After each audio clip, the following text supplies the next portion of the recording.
BA part second के विद्यार्थियों के लिए भारत के सांस्कृतिक इतिहास की मुख्य प्रवृत्तियाँ के अंतर्गत हम भारतीय स्थापत्य कला की विशेषताओं के बारे में पढ़ रहे थे। पिछले वीडियो लेक्चर में हमने स्थापत्य कला की विभिन्न शैलियों के बारे में जाना। आज इससे आगे हम कुछ एक मंदिरों के बारे में विस्तृत रूप से पढ़ेंगे।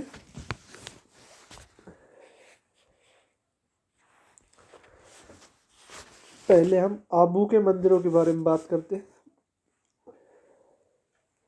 माउंट आबू से लगभग 1.5 मील की दूरी पर देलवाड़ा के मंदिर स्थित है। इन मंदिरों के समूह में 5 मंदिर हैं, जिनमें 2 मंदिर स्थापत्य कला की दृष्टि से अत्यधिक महत्वपूर्ण है। प्रथम जो मंदिर है वो गुजरात के सोलंकी राजा भीमदेव के मंत्री विमल शाह ने आबू के तत्कालीन परमार राजा से भूमि लेकर 1031 ईस्वी में बनवाया था। इस मंदिर में मुख्य मूर्ति आदिनाथ की है, जो जैनियों के प्रथम तीर्थंकर माने जाते हैं। और जो दूसरा मंदिर है, जिसे लोणवसाही भी कहा जाता है का मंदिर भी कहा जाता है, वो जैनियों के जो 22वें तीर्थंकर नेमिनाथ का है। और इस मंदिर का निर्माण वास्तुपाल और तेजपाल नामक भाइयों ने 1230 ईस्वी में करवाया था। ढांचे की दृष्टि से दोनों मंदिर साम्यता रखते हैं। इनमें बने हुए गर्भगृह, सभा मंडप, स्तंभ, देवकुलिका, हस्तिशाला आदि शिल्प सिद्धांत के अनुकूल बने हुए हैं। इस शताब्दी में अधिकांश मंदिर भुवनेश्वर प्रणाली के बनते थे, और जो देलवाड़ा के जो मंदिर हैं वो उसी प्रणाली के प्रतीक हैं। जो प्रथम आदिनाथ का मंदिर है वो 180 फीट लंबा और 100 फीट चौड़े चौक के बीच में स्थित है। और अंदर की तरफ किनारे किनारे कोठरियाँ बनी हुई है, और प्रत्येक कोठरी में प्रवेश द्वार के सामने ऊंची वेदी पर 24 तीर्थंकरों में से एक की प्रतिमा स्थित है।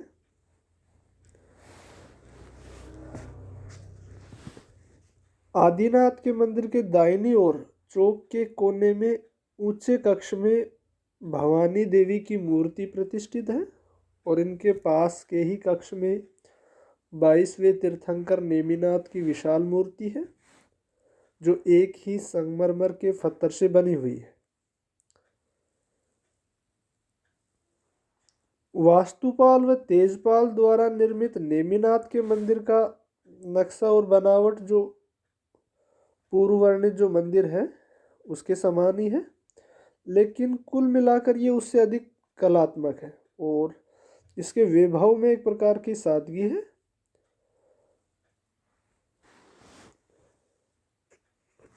नेमिनाथ के मंदिर से कुछ दूरी पर भीमाशाह का मंदिर है, जिसमें स्थापित धातु निर्मित आदिनाथ की मूर्ति का वजन 108 मन बताया गया है। इसके अतिरिक्त 2 और भी मंदिर हैं। एक तो श्वेतांबर जैन मंदिर, और दूसरा शांतिनाथ का दिगंबर जैन मंदिर। और ये तीनों ही मंदिर स्थापत्य और तक्षण कला की दृष्टि से साधारण है। देलवाड़ा के जो ये मंदिर है, ये शिल्प कला की दृष्टि से राजस्थान में नहीं अपितु संपूर्ण भारत में अपने ढंग के उत्कृष्ट नमूने हैं। और कला के जानकार जो श्री एच कोशेन ने इनके बारे में लिखा है कि संगमरमर का पतला और पारदर्शी छिलके के भांति पत्थर की जो तक्षण कला कहीं अन्य जगहों की कला से भी आगे बढ़ जाती है, और उसमें उत्कीर्ण अंश वो सुंदरता के स्वप्न दिखाई देते हैं।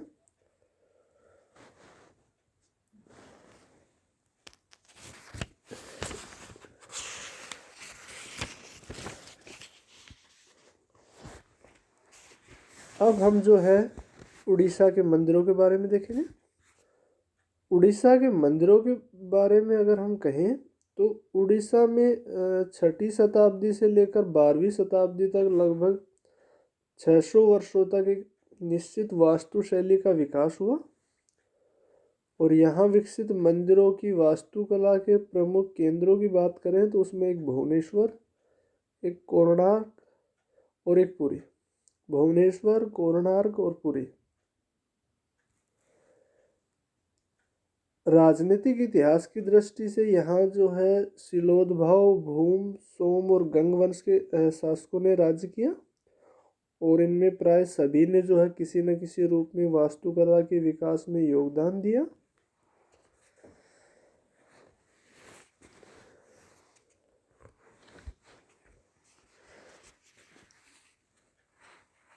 परंपरा के अनुसार जो है शशांक ने भुवनेश्वर में एक शिव मंदिर बनवाया था।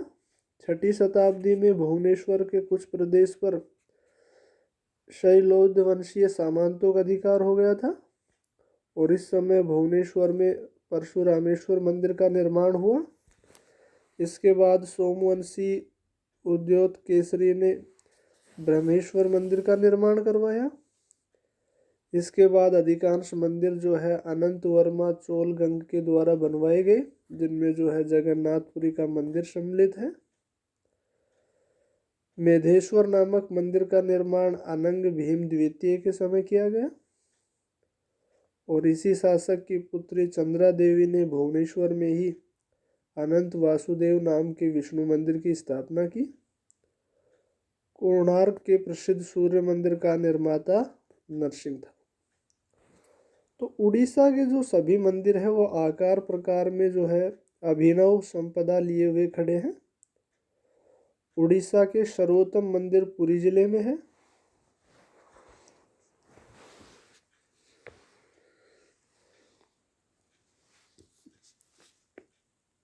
नवीं, 10वीं और 12वीं सदी के बीच बने हुए भुवनेश्वर के मंदिरों की संख्या कई सौ है।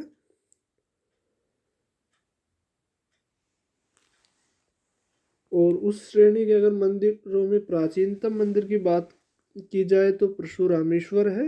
यह 8वीं शताब्दी के मध्य में बनवाया गया था। उड़ीसा के मंदिरों की जो है चूड़ामणि, कर्नार्क या कोणार्क का जो है काला पैगोडा है, सूर्य मंदिर है और भारत के सुंदरतम मंदिरों में इसकी गणना है। बड़े यशस्वी शिल्पियों ने उसकी मूर्ति की जो है कायाकोरी की होगी और उसके शालीन क्लेवर को खड़ा किया होगा और अभी शायद ये मंदिर पूरा भी न हुआ था कि इसे छोड़ दिया गया था और इसका शिखर आज भी जो है अपूर्ण है। अबुल फजल ने इस मंदिर की भूरी भूरी प्रशंसा की है और इसके निर्माता या निर्माण जो है केसरी कुल के राजा नरसिंह ने 1240 और 1280 ईस्वी के बीच कराया था। इस काल का बना जो है पुरी का जगन्नाथ का मंदिर प्राणहीन है। यद्यपि उड़ीसा के मंदिरों में पूजा की दृष्टि से वही अकेला जीवित है और भारत के जो बृहत्तम मंदिरों में से गिना जाता है। भुवनेश्वर के मंदिर गर्भगृह पर बने बेलनाकार शिखर के लिए प्रसिद्ध हैं।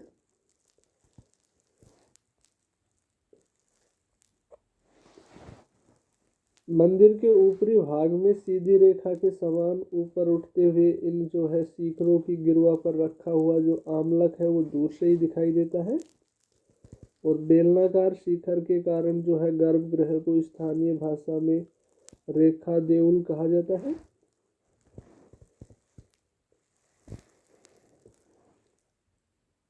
भुवनेश्वर वर्ग के इन प्राचीन मंदिरों में लिंगराज मंदिर जो है विश्व प्रसिद्ध है।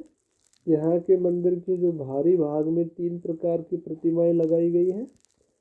एक तो देवी देवताओं के अनेक रूपों की अलंकरण के लिए लगाई गई जो अप्सरा मूर्तियां हैं और मंदिरों के नीचे की पीठिका पर उत्कीर्ण जो लोक जीवन के दृश्य से संबंधित मूर्तियां।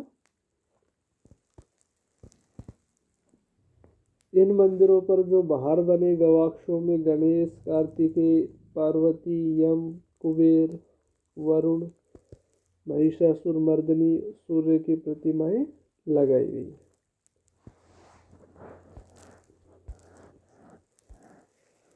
खजुराहो के मंदिरों की अगर हम देखें तो 9वीं से 13वीं सदी ईस्वी तक जेजाक भुक्ति पर शासन करने वाले जो चंदेल शासक थे वो खजुराहो में बने मंदिरों के कारण जगत प्रसिद्ध है।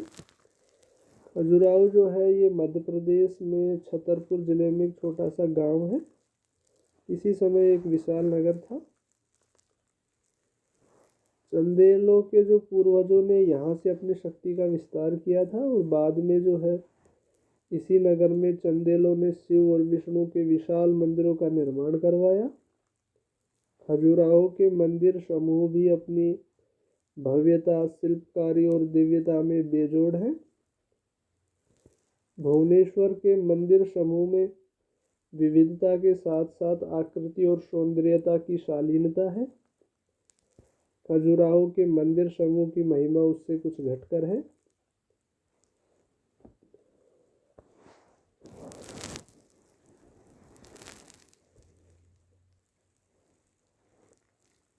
चंदेलों के जो प्रथम शासक थे हर्षदेव ने यहाँ पर एक मातंगेश्वर मंदिर का निर्माण कराया था और उसके पुत्र जो है यशोवर्मा ने विष्णु के एक विशाल मंदिर का निर्माण कराया जो वर्तमान में लक्ष्मण मंदिर के नाम से प्रसिद्ध है। और यशोवर्मा के पुत्र धंग के समय में विश्वनाथ मंदिर का निर्माण हुआ। चंदेलों के जो शक्तिशाली सम्राट विद्याधर ने खजुराहो के श्रेष्ठतम मंदिर कंदरिया महादेव के मंदिर का निर्माण कराया। आकार, शिल्प और सौंदर्य की दृष्टि से खजुराहो के मंदिर अद्वितीय हैं और इनमें जो है कंदरिया महादेव का मंदिर तो अनुपम और भव्य है। इसके बाह्य अलंकरणों की आकृतियों के अंग भंग में भंगिमा भरी हुई है। खजुराहो के जो मंदिर है वो अपनी विशिष्ट शिखर रचना के लिए प्रसिद्ध है और इन मंदिरों के गर्भगृह पर ऊपर की ओर प्रसारित होते हुए कोणाकार शिखर दिखाई देता है जिसके चारों ओर जो है क्रमशः छोटे छोटे हुए शिखर के प्रतिरूप लगाए गए हैं। खजुराहो का जो शिल्प है वो मंदिरों की बाहरी दीवारों पर उत्कीर्ण नारी शरीर के लिए विशेष प्रसिद्ध है। ये नारी रूप गतिशील, युवा और आकर्षक है और यहाँ नारी जो है अनेक रूपों में जो है प्रस्तुत की गई है।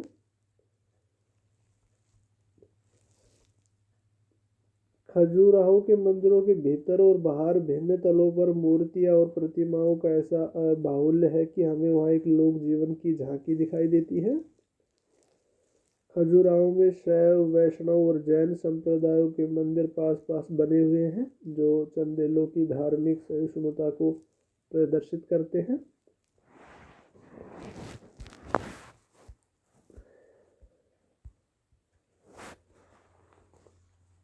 चोलों का मंदिर स्थापत्य।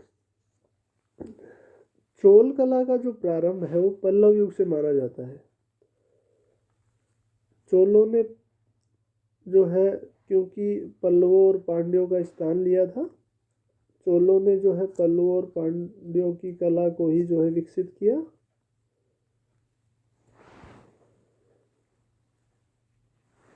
इनकी शैली में जो है सरलता और भव्यता का एक अपूर्व समन्वय था और कांस्य मूर्तियों को बनाने में तो चोलों की कोई तुलना नहीं है। उनका सौंदर्य अद्वितीय है और विशाल मूर्तियों के लिए धातु गलाने की जो उनकी तकनीक थी वो उच्च कोटि की थी। चोलों के दीर्घकालीन शासन में समूचा तमिल प्रदेश जो है अनेक छोटे बड़े पत्थर के मंदिरों से भर गया था।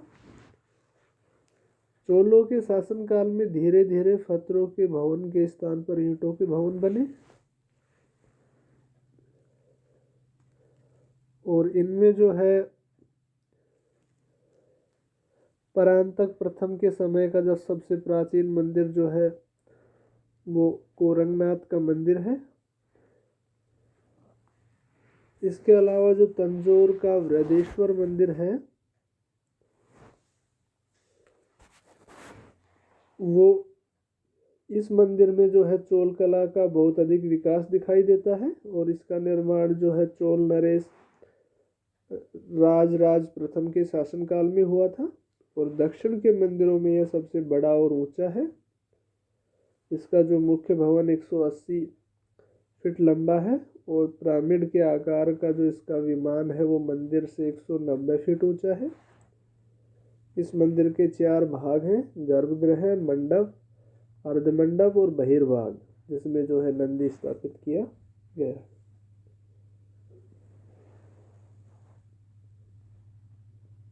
कला की दृष्टि से यह मंदिर उच्च कोटि का है और द्रविड़ कला के मंदिरों में जो है संभवतः यह सर्वश्रेष्ठ है।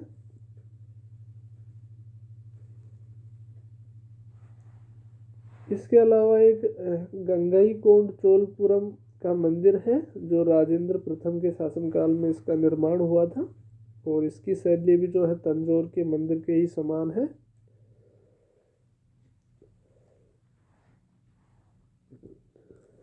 यह मंदिर जो है देखने में तो अधिक सुंदर लगता है परंतु इसकी मजबूती जो है वो अपेक्षाकृत कम है और कला समीक्षकों का ये मानना है कि तंजौर के मंदिर में शक्ति संतुलन और गांधीर्य अधिक है और इस मंदिर में जो है मार्दव सौंदर्य और विलास की प्रधानता है। प्रवर्ती चोल काल में भी जो है मंदिरों का निर्माण उसी गति से होता रहा और इन मंदिरों में जो है तंजौर जिले में दारापुरम नामक स्थान पर जो मंदिर है ऐरावतेश्वर का मंदिर, ऐरावतेश्वर का मंदिर जो है ये महत्वपूर्ण है।